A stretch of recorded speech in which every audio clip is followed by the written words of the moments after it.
Ekonomi digital merupakan fenomena baru yang memiliki peran strategis dalam perkembangan ekonomi global, khususnya perdagangan internasional. Kini perdagangan tidak lagi terfokus pada perdagangan barang berwujud atau tangible goods, tetapi juga pada barang tak berwujud atau intangible goods dan perdagangan jasa.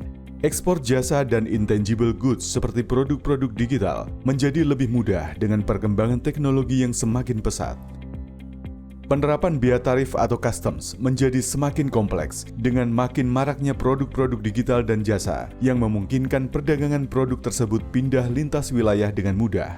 Perbatasan negara menjadi samar atau borderless dengan adanya digitalisasi ekonomi. Teknologi digital merubah lanskap ekonomi melalui pembukaan akses pasar dan mendorong perdagangan lintas batas, mengurangi biaya perdagangan, serta meningkatkan produktivitas sektor terdampak. Di Indonesia, teknologi digital turut memajukan ekspor jasa, di mana total nilainya meningkat signifikan sejak 2015 dan mencapai lebih dari 30 triliun dolar Amerika di tahun 2019. Terdapat beberapa isu terkait dengan skema penerapan tarif di era digital ini, seiring dengan perdagangan lintas batas pada produk digital dan jasa yang ditransmisikan secara elektronik. Salah satunya adalah dicantumkannya kode Harmonized System 99 atau HS Kode 99 pada Peraturan Menteri Keuangan atau PMK nomor 17 tahun 2018 tentang peranti lunak dan barang digital lainnya. Peranti lunak dan barang digital lainnya tersebut terdiri atas peranti lunak sistem operasi, peranti lunak aplikasi, multimedia, audio, video atau audiovisual, data pendukung atau penggerak sistem permesinan, dan peranti lunak dan barang digital lainnya. Juga ditetapkannya Undang-Undang Nomor 2 Tahun 2020 yang menetapkan pajak atas transaksi elektronik atau Electronic Transmitted Tax.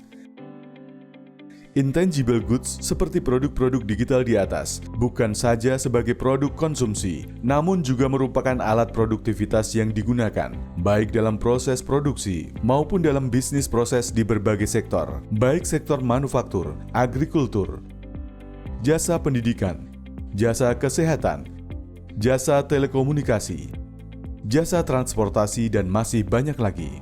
Misalnya saja, perusahaan manufaktur yang menggunakan piranti lunak sistem operasi dalam proses produksinya, perusahaan animasi dan games developer yang menggunakan aplikasi maupun multimedia dalam pengembangan produknya, perusahaan jasa transportasi dan logistik yang menggunakan peranti lunak aplikasi dalam pelayanan pelanggan sebagai alat navigasi. Lalu, banyak pula toko retail yang menggunakan peranti lunak aplikasi dalam manajemen inventory maupun penjualannya. Rumah sakit dan laboratorium yang menggunakan permesinan dengan sistem aplikasi softwarenya untuk melakukan health diagnostic. Sektor agrikultur yang menggunakan data pendukung dan piranti lunak aplikasi untuk memaksimalkan hasil pertaniannya, hingga sektor pendidikan yang menggunakan peranti lunak aplikasi dalam proses belajar mengajar maupun dalam berkreasi. Adanya tarif pada produk digital tidak berwujud berpotensi menjadi kontraproduktif di dalam negeri dan menimbulkan potensi dampak antara lain meningkatnya harga produk digital. Hal ini akan menghambat digitalisasi usaha mikro, kecil, dan menengah yang merupakan penopang 90% ekonomi di Indonesia. Menurunnya daya saing ekspor dikarenakan harga input dan output produksi menjadi lebih tinggi. Menurunnya produktivitas dan efisiensi dikarenakan barang digital yang dipergunakan sebagai input produksi menjadi mahal. Terhambatnya kreativitas dan inovasi, terutama untuk pekerja ekonomi kreatif dan usaha rintisan. Menghambat partisipasi Indonesia dalam global value chain, menghambat pertumbuhan digital ekonomi Indonesia, sampai dengan munculnya efek retaliasi perdagangan dan pengalihan investasi.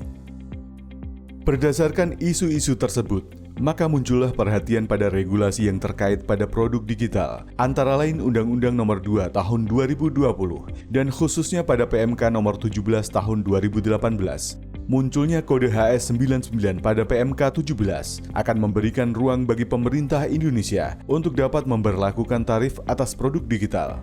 Tahun 2020 lalu, melalui PMK nomor 48, pemerintah telah menetapkan pajak pertambahan nilai atau PPN pada produk digital.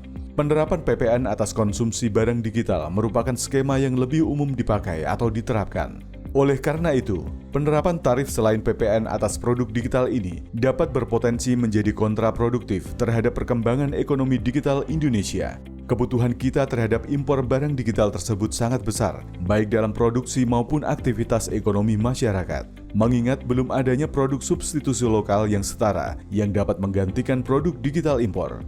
Mengingat peran penting produk digital saat ini yang turut menopang aktivitas perekonomian Indonesia dan juga dalam perdagangan internasional, seyogyanya Indonesia memastikan untuk tetap sejalan dengan konsensus yang disepakati dalam perdagangan internasional seperti yang dibahas pada World Trade Organization (WTO) terkait perdagangan melalui sistem elektronik.